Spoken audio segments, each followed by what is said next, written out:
Dans cet exercice, on va déterminer le rapport x plus y sur x moins y avec les données qu'on a, c'est-à-dire x et y sont deux réels, tels qu'on a la somme x au carré plus y au carré égale 6xy et x est supérieur à y qui est supérieur à 0. Donc on a deux réels qui sont positifs, qui vérifient cette égalité-là.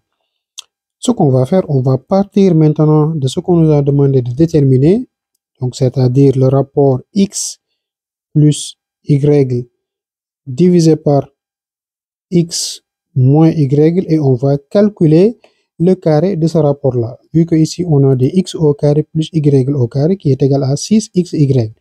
Donc on sait que x au carré, x plus y sur x moins y, le tout au carré, c'est aussi égal à x plus y au carré divisé par x moins y, le tout au carré.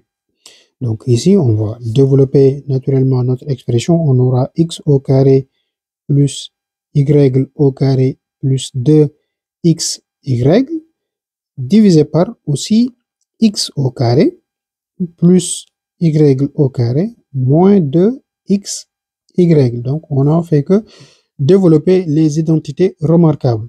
Donc on va continuer la simplification vu qu'on a des données sur la somme de x carré plus y au carré qui est égal à 6xy. Donc ici, qu'est-ce qu'on a? Donc on aura x au carré plus y au carré. On va le remplacer par les données de l'exercice, c'est-à-dire 6xy plus 2xy divisé par maintenant 6xy moins 2xy. Donc ici, on n'a fait que remplacer ce que l'exercice nous a donné. Donc, reste maintenant qu'à simplifier cette expression. Ici, on a 6 plus 2xy qui va donner 8xy divisé par 6 moins 6xy moins 2xy qui va donner un 4x multiplié par y. Donc là, on a x plus y divisé par x moins y, le tout au carré est égal à 8xy divisé par 4xy.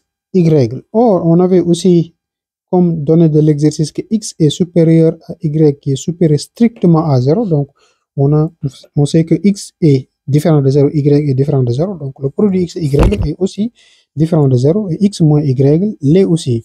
Donc là, on n'a pas un problème. Donc, on devrait même le signaler au début de l'exercice, de raisonnement de l'exercice. Mais on savait d'emblée que comme les réels sont strictement positifs, donc on n'avait pas de problème à manipuler et qu'ils sont différents, c'est-à-dire que x moins y est différent de 0, vu que x est strictement supérieur à y. Donc là, on n'a pas de souci. Bien vrai qu'on devrait le dire au début du raisonnement, on devrait le remarquer. Donc ce qu'on peut faire ici, on pourra effectuer des simplifications. Donc de ce niveau, on aura maintenant 8 divisé par 4 qui est égal à 2. Donc là, on sait que x plus y est aussi supérieur strictement à 0. X moins y l'est aussi supérieur strictement à 0. Donc on pourra passer par la racine carrée et donc on aura x plus y divisé par x moins y est égal à la racine de 2. Donc le rapport qu'on nous a demandé de déterminer, c'est-à-dire que x plus y sur x moins y n'est rien d'autre que la racine carrée de 2, d'où le résultat qu'on nous a demandé de montrer pour cet exercice-là. Donc on voit que c'est juste des manipulations qui sont très simples en se basant sur les données de l'exercice. Donc c'était tout pour cette vidéo. N'hésitez pas à la liker et de partager avec vos camarades qui n'ont pas eu l'occasion encore de voir cette chaîne YouTube. Et donc on se donne rendez-vous dans d'autres vidéos dans votre chaîne YouTube.